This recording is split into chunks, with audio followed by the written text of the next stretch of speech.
ఇప్పుడు ఎవిస్ హాస్పిటల్ని సంప్రదించండి. స్కానింగ్ కూడా ఫ్రీగా చేస్తున్నారు. Avis hospitals. నమస్కారం, మీరు చూస్తుంది సుమన్ టీవీ. నేను మీ కీర్తి. ఆషాఢంలో వచ్చే మాస శివరాత్రికి చాలా ప్రత్యేకత ఉందట. ఏందా ప్రత్యేకత? ఈరోజు శివుడిని ఈ విధంగా ఆరాధిస్తే గనుక మనం కోరుకునే అనంతమైన ఫలితాలు వస్తాయట. ఇందులో నిజమెంత? అసలు ఎలాంటి పూజా విధానాన్ని మనం ఆచరణలో పెట్టాలి? ఇలాంటి విషయాలు మనకి తెలియజేయడానికి ప్రముఖ ఆస్ట్రాలజర్ బ్రహ్మశ్రీ నందిపట్ల శ్రీహరి శర్మ గురుగారు ఉన్నారు. నమస్తే గురుగారు. వాగర్థావివ సంపృక్తౌ వాగర్థ ప్రతిపత్తయే జగతః పితరౌ వందే పార్వతీ పరమేశ్వరౌ ఆదిత్యాయ చ సోమాయ మంగళాయ బుధాయ చ గురు శుక్ర శనిభ్యశ్చ రాహవే కేతవే నమః. శృంగేరి జగద్గురు పీఠాధిపతులకి, కంచి పీఠాధిపతులకి నమస్కారములు తెలియజేసుకుంటూ కార్యక్రమాన్ని ప్రారంభిద్దాం. గురుగారు, ప్రతి నెలలో మాస శివరాత్రి వస్తుంది, కానీ ఈ ఆషాఢంలోకి వచ్చే మాస శివరాత్రికి చాలా ప్రత్యేకత ఉంది అంటున్నారు. ముఖ్యంగా ఈ విధంగా శివయ్యని ఆరాధిస్తే కనుక చాలా అనంతమైన ఫలితాలు ఉంటాయి అంటున్నారు. ఏం చేయాలంటారు? మనం చూసుకున్నట్లయితేనమ్మా, ఉత్తరాయణం ప్రారంభం కాగానే వచ్చేటువంటి మాస శివరాత్రులో మాఘమాసంలో వచ్చే మహాశివరాత్రి గొప్పది. దక్షిణాయనం 16వ తారీఖు నుంచి ప్రారంభమవుతుంది. కాబట్టి ఈ ఆషాఢ మాసం 23వ తారీఖు బుధవారం, ఆ రోజున చాలా విశిష్టమైనటువంటి రోజుగా చెప్పవచ్చు. అంటే మహాశివరాత్రితో సమానమైనటువంటి ఫలితము ఇచ్చేటువంటి మాస శివరాత్రి. 12 మాసాల్లో మాస శివరాత్రి వస్తుంది. మాఘమాసంలో వచ్చే మాస శివరాత్రి మహాశివరాత్రి. అటువంటి మహాశివరాత్రితో సమానమైనటువంటి ఫలితం ఎందుకన్నానంటే, పరమేశ్వరుడి యొక్క జన్మ నక్షత్రం ఆరుద్ర నక్షత్రం. 23వ తారీఖు రోజున ఆరుద్ర నక్షత్రం ఉంది. ప్రదోషకాల సమయానికి ఉంది. తెల్లవారితే అమావాస్య, తెల్లవారితే 24 అమావాస్య. సాయంత్రం 6:36 వరకు ఈ ఆరుద్ర నక్షత్రం ఉంది. కాబట్టి ఎప్పుడైతే ఆరుద్ర నక్షత్రంతో కూడుకున్నటువంటి మాస శివరాత్రి వస్తుందో అది మహాశివరాత్రితో సమానమైనటువంటి ఫలితం. ఎందుకంటే సాక్షాత్తు ఈశ్వరుడు లింగోద్భవ రూపంలో ఉద్భవించినటువంటిది మహాశివరాత్రి. కానీ ఈశ్వరుడి నక్షత్రంతో కూడుకున్నటువంటి మాస శివరాత్రి రావడం చాలా విశేషం. కాబట్టి సృష్టి స్థితి లయకారకాలలో లయకారకుడు పరమేశ్వరుడు. శివాజ్ఞ లేనిదే చీమైన కుట్టదు. ఈ కార్యక్రమాన్ని మీరు నేను చెయ్యాలన్నా, ఈ కార్యక్రమాన్ని వీక్షించే అదృష్టము, ఆ ఈశ్వరుని గురించి, ఆ ఈశ్వర అనుగ్రహం పొందే ప్రయత్నం గురించి తెలుసుకునే అదృష్టము ప్రేక్షకులకి కలగాలన్నా శివాజ్ఞ ఉంటేనే. ఏమో ఏ పుట్టలో ఏ పాముందో.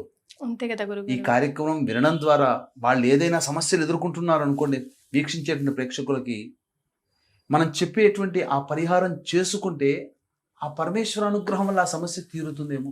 అంతే కదా, మన వీడియో యొక్క ఉద్దేశం కూడా అదే కదా గురుగారు. కాబట్టి ప్రేక్షకులు చక్కగా ఈ మాస శివరాత్రిని వినియోగించుకునే ప్రయత్నం చేయండి. తప్పకుండా ఈశ్వర అనుగ్రహాన్ని పొందే ప్రయత్నం చేయాలి. ప్రయత్నం చేస్తే ఈశ్వరుడు కరుణిస్తాడు, ఇంక అందులో సందేహమే లేదు.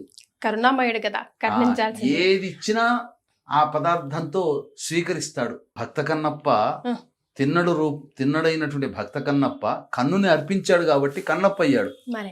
కాబట్టి ఆ తిన్నడు ఇచ్చినటువంటి మాంసాహారాలు పదార్థంగా తీసుకోలేదా? అంటే ఈశ్వరుడు తీసుకోలేదు, పక్కకు పెట్టండి, గ్రహించాడు కదా. అలాగే ఏది ఇచ్చినా కానీ సాలె పురుగు తను ఎంతో ప్రేమగా ఆ వస్త్రంలాగా తన లాలాజలాన్ని కప్పిపెట్టింది కదా.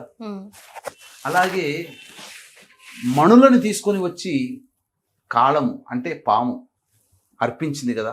సకల మణులతో అర్చిస్తే స్వీకరించాడు కదా. సకల నీటితో గంగా నదితో సమానమైనటువంటి సువర్ణముఖి నది నీటితో ఆ ఈశ్వరుని అర్చించింది కదా హస్తి అంటే ఏనుగు. మరి ఏది చేసినా వాళ్ళకి మోక్షాన్ని ప్రసాదించాడు కదా ఆ పరమేశ్వరుడు. అటువంటి పరమేశ్వరుడి జన్మ నక్షత్రమైనటువంటి ఆరుద్ర నక్షత్రం రోజున జ్ఞానము లేనటువంటి ప్రాణులే తోచిన విధంగా చేస్తేనే ఎంతో గొప్పదైనటువంటి అనుగ్రహాన్ని ప్రసాదించిన పరమేశ్వరుడు జ్ఞానంతో కూడుకొని, తెలివితో కూడుకొని, ఇలా చెయ్యాలని తెలుసుకొని చేసేటువంటి మనిషికి వరం ప్రసాదించలేడంటారా? ఖచ్చితంగా ప్రసాదిస్తాడు. కాబట్టి ఆ రోజున తప్పకుండా మాస శివరాత్రి కాబట్టి ఆ రోజున వీక్షించేటువంటి ప్రేక్షకులు పొద్దున్నే కాలకృత్యాదులన్నీ తీర్చుకొని చక్కగా శివాలయానికి చేరుకొని నవగ్రహాల చుట్టూ శివాయ నమః అంటూ 27 ప్రదక్షిణలు చేసిన తర్వాత గణపతి దేవుణ్ణి, అలాగే సుబ్రహ్మణ్య స్వామిని, పరమేశ్వరుని దర్శనం చేసి ఆ పరమేశ్వరుడికి అభిషేకాదులు మహన్యాసపూర్వకంగా అభిషేకాదులు గనక జరిపించుకున్నట్లయితే పరమేశ్వరుడు చాలా సంతోషిస్తాడు. అమ్మవారిని దర్శించుకున్నా, ఎందుకంటే ఆ రోజున అంతకు ముందు రోజు అమ్మవారి నక్షత్రమైనటువంటి మృగశిర నక్షత్రం ఉండడం కాబట్టి చతుర్దశి తిథి ఆరుద్ర నక్షత్రం ఉన్నటువంటి రోజున ఆ ఈశ్వరుణ్ణి చక్కగా అభిషేకం జరిపించుకోండి. అంతేకాకుండా ఒక ప్రత్యేకమైనటువంటి ద్రవ్యముతో గనక ఈశ్వరుణ్ణి అర్చిస్తే కుటుంబము పుష్టిగా ఉంటుంది. పుష్టి అంటే ఏంటి? కుటుంబము అభివృద్ధి చెందుతుంది. కుటుంబం అభివృద్ధి చెందడం అంటే భర్తకి ప్రమోషన్ లేదా వ్యాపారంలో అభివృద్ధి, వృత్తిలో అభివృద్ధి, పిల్లలకి ఉద్యోగాలు, మంచి చదువులు రావడము, పిల్లలు అనుకున్నటువంటి విధంగా పెళ్ళిళ్ళు కావడము. పుష్టి, కుటుంబ అభివృద్ధి అంటే ఏంటి? ఇటు ధనపరంగా, వృత్తి ఉద్యోగపరంగా, అలాగే వివాహం అయితే కలిగే సంతానం కూడా అభివృద్ధే కదా. కుటుంబం అభివృద్ధి, ఒక జనరేషన్ ముందుకెళ్తుంది కదా. ఇలా అన్ని రకాలుగా అభివృద్ధిని పొందేటువంటి అవకాశము ఈ యొక్క అమావాస్య రోజున ఒక చిన్న పరిహారం చేసుకోవడం వల్ల కలుగుతుందమ్మా. ఏంటది గురుగారు? తప్పకుండా తెలియజేస్తాను. వీక్షించేటువంటి ప్రేక్షకులకు కూడా గమనిక. అన్ని జ్యోతిర్లింగ క్షేత్రాలలో కాశీ క్షేత్రము మకుటాయమైనటువంటి మహామహిమాన్వితమైనటువంటి అత్యంత సుప్రసిద్ధ పవిత్ర క్షేత్రము. అది ఆ విశ్వేశ్వరుని యొక్క ఆజ్ఞ మేర గత కొన్ని సంవత్సరాలుగా కాశీ క్షేత్రంలో వెళుతున్నాం. ఈ యొక్క సందర్భంగా ఆషాఢ అమావాస్య రోజున కాశీ క్షేత్రంలో ఉండడం జరుగుతుంది. బ్రాహ్మణులతో ఒక ప్రత్యేకమైనటువంటి కార్యక్రమం, అంటే యజమానుల గోతనామాలతో ఒక వ్యక్తి చక్కగా నవగ్రహ జపాలు అనేటువంటివి మా ఆధ్వర్యంలో చేయించుకుంటున్నాడు. ఓకే. కాబట్టి చక్కగా కాశీ క్షేత్రంలో జరుగుతుంది. ఆ అవకాశము అమావాస్య, ఆషాఢ అమావాస్య రోజున కూడా ఉంది కాబట్టి పిండ ప్రధాన కార్యక్రమం, పితృ కార్యక్రమాలు, తర్పణాది కార్యక్రమాలు చెయ్యాలి అని అంటే కాశీ క్షేత్రంలో చేస్తే మిగతా క్షేత్రాల్లో ఎక్కడ చేసినా, చెప్తున్నానమ్మా, ఎక్కడ చేసినా పితృదేవతలు అనేటువంటిది వసురుద్ర రూప ఆదిత్య రూపంలో వాళ్లే మోసుకెళ్తారు. కానీ కాశీ క్షేత్రంలో జరుగుతుందంటే యముడే సాక్షాత్తు నీ తరపున నీ వాళ్ళు జరుగుతుందయ్యా కార్యక్రమం, నువ్వు వెళ్ళి తీసుకో ఆ పుణ్యఫలాన్ని అని చెప్పి పితృదేవతలనే పంపిస్తాడట. కాబట్టి అటువంటి మహద్భాగ్యము అమావాస్య రోజున పునరుసు నక్షత్రంతో కూడుకున్నటువంటి గురువారం రోజున పిండ ప్రధాన కార్యక్రమం గతించిన వాళ్ళ యొక్క ఆత్మతృప్తి కోసం జరుగుతుంది. అలాగే రాత్రి తిథిలో నిశీ సమయంలో పుష్యమీ నక్షత్రంతో కూడుకున్నటువంటి అమావాస్య చాలా అద్భుతమైనటువంటి అలభ్య పుణ్యతిథి. మళ్ళీ మళ్ళీ మనకు దొరకదు అటువంటిది. ఈ సంవత్సరంలో పుష్యమితో కూడుకున్నటువంటి అమావాస్య లేదమ్మా. ఈ సంవత్సరం అంతా లేదు, అది లేదు. కాబట్టి ఆ సమయంలో నిశీ సమయంలో ఉగ్రదేవతలైనటువంటి వారాహి, ప్రత్యంగిర, బగళాముఖి, రాజశ్యామల, సుదర్శన హోమాలు, జాతకరీత్యా ఉన్నటువంటి అన్ని సర్వదోష నివారణ కార్యక్రమాలకి ఈ హోమాది కార్యక్రమాలు చేయించడం జరుగుతుంది. అవకాశం ఉన్న వాళ్ళు ఈ 2 కార్యక్రమాల్లో నమోదు చేసుకోవచ్చు. ఇక మనం మాస శివరాత్రి రోజున చేయవలసినటువంటిది ఏంటంటే పరమేశ్వరుడికి అన్నాభిషేకం చాలా విశేషం. ప్రత్యేకంగా ఆరుద్ర నక్షత్రం ఉన్న రోజున చెయ్యాలి. కాబట్టి అన్నాభిషేకం ఎలా చేస్తారంటే గంజి వార్చాలమ్మ, ప్రెషర్ కుక్కర్ లో పెట్టకూడదు.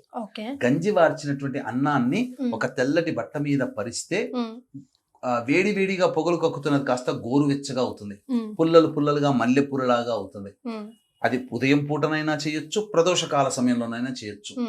ఆ దేవాలయము ఎట్లా చేస్తారంటే కొన్ని బృహదీశ్వరాలయము, కొన్ని పెద్ద తంజావూరు అటువంటి క్షేత్రాల్లో ఆ గుడి అంతా అన్నంతో నిండిపోతుందమ్మా. ఆ అన్నాన్ని తర్వాత ప్రసాదంగా పంచుతారు. అది కాబట్టి మధ్య కొంచెం శివాలయాల్లో చేస్తున్నారు. మనలాంటి ప్రసార మాధ్యమాల ద్వారా చెప్పడం ద్వారా తెలుసుకొని చేస్తున్నారు. ఇలా నమ్మకం చదువుతూ ఉన్నప్పుడు ఇలా అన్నాభిషేకంతో అలా అభిషేకం చేస్తూ ఉంటే వచ్చే ఆ పాజిటివ్ ఎనర్జీ అమ్మ అసలు చెప్పలేము. ఆ అన్నాన్ని చక్కగా నైవేద్యంగా అందరికీ పంచడం, కుటుంబ సభ్యులందరూ తీసుకోవడం, తద్వారా ఖచ్చితంగా పరమేశ్వరానుగ్రహం కలుగుతుంది. ఏం చేసినా చెయ్యకపోయినా అన్నాభిషేకం అనేటువంటిది ఈ మాస శివరాత్రి రోజున ఆరుద్ర నక్షత్రంతో కూడుకున్నటువంటి రోజు. అసలు ప్రతి నెల ఆరుద్ర నక్షత్రంతో ఉన్నటువంటి రోజున చేయమని శాస్త్రం చెప్పబడి ఉంది. కానీ మాస శివరాత్రితో కూడుకున్నటువంటి ఆరుద్ర నక్షత్రం 23వ తారీఖు రోజున వస్తుంది కాబట్టి ఆ రోజున ఖచ్చితంగా చేయండి. తప్పకుండా పరమేశ్వరానుగ్రహం తప్పకుండా పొంది తీరి మీ యొక్క సంకల్పం అచిరకాలంలో నెరవేరుతుంది అని చెప్పడంలో ఏమాత్రం సందేహం లేదు. అవకాశం ఉంటే అమావాస్య తిథి రోజున 24వ తారీఖు రోజున మన ఆధ్వర్యంలో బ్రాహ్మణులను కర్తగా పెట్టి పిండ ప్రదానం తర్పణాది కార్యక్రమాలు మీ పితృదేవత పేర్ల మీద రాత్రిపూట మీ సంకల్పం నెరవేరడం కోసం సర్వదోష నివారణ పూజల హోమాలు జరిపిస్తారు. అవకాశం ఉంటే అందులో నమోదు చేసుకునే ప్రయత్నం చేయండి. చాలా మంచి విషయాలు తెలియజేశారు గురుగారు. ధన్యవాదాలు.